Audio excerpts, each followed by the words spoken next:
ඔව් අතරම කියන්න සතුටුයි අපි ජාතික ජනබලවේගය එහෙම නැත්නම් මාලිමාවේ ආණ්ඩුව යටතේ පවත්වන පළවෙනි මැතිවරණය.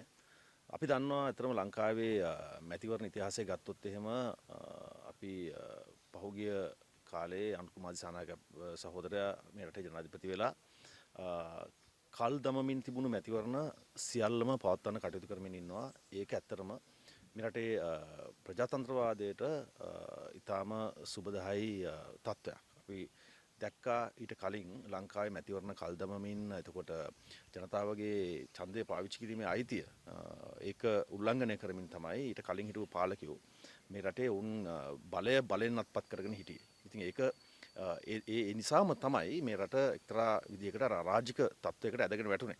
අපි කියන්න සතුටුයි.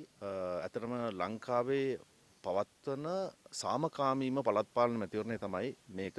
ඒක කිසිම සැකයකින් තොරව කියන්න පුළුවන්. අපි ඇත්තටම මාලිමාව විදිහට පක්ෂයක් විදිහට කිසිදු අපේක්ෂකයෙකුගේ පෝස්ටරයක්වත් නැතුව තමයි මෙවර මැතිවරණය අපි කරේ. අපි දන්න විදිහට මුළු දිවයිනේම පළාත් පාලන ආයතන සියල්ලෙහිම වගේ බලය අත්පත් කරගන්න මේ වෙනකොට මම හිතන්නේ ඒ සැලසුම් අපේ අරිතාම ක්‍රමානුකූලව සහ ඊටාම ඉවසීමෙන් අපි කරපු මැතිවරණ මේ ව්‍යාපාරය එහෙම නැත්නම් ඉලෙක්ෂන් කැම්පේන් එක ඉවහල් වෙලා තියෙනවා. ඉතින් මේ මම ඉන්නේ මගේ ගමේ ඡන්ද මධ්‍යස්ථානයේ.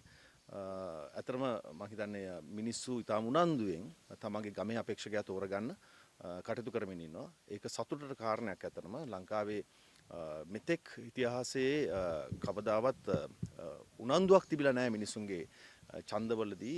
ඒ කියන්නේ තමන් පාවිච්චි කරන ඡන්දය සම්බන්ධයෙන් විශ්වාසයක් තිබුණේ නැහැ. නමුත් දැන් මිනිසුන්ට විශ්වාසයක් ගොඩනැගිලා තියෙනවා. තමන් පාවිච්චි කරන තමන්ගේ ඡන්දය යම් වැඩදායි කාර්යභාරයක් ඉටු කරනවා කියලා. මීට කලින් තමන්ගේ ඡන්දය පාවිච්චි කරාට එතනින් එහාට වෙන දේ සම්බන්ධයෙන් කිසිදු විශ්වාසයක් මිනිසුන්ට තිබුණේ නැහැ. නමුත් අපිට හැකියාව ලැබිලා තියෙනවා. මාලිමාව විදිහට විශේෂයෙන් පහුගිය අපේ ආණ්ඩු කරන ක්‍රියාවලිය ඇතුලේ මිනිස්සු ලබා දුන් ඡන්දයේ ඒ වටිනාකම ආරක්ෂා කරන්න. ඒක නිසා මම හිතනවා මේ පළාත් පාලන මැතිවරණයේදී මිනිස්සු ඉතාම උනන්දුවෙන් තමන්ගේ ඡන්දය පාවිච්චි කරලා තමන්ගේ ගමේ අපේක්ෂකයා තෝරා ගනිමි කියලා. ජය වේවා හැමෝටම.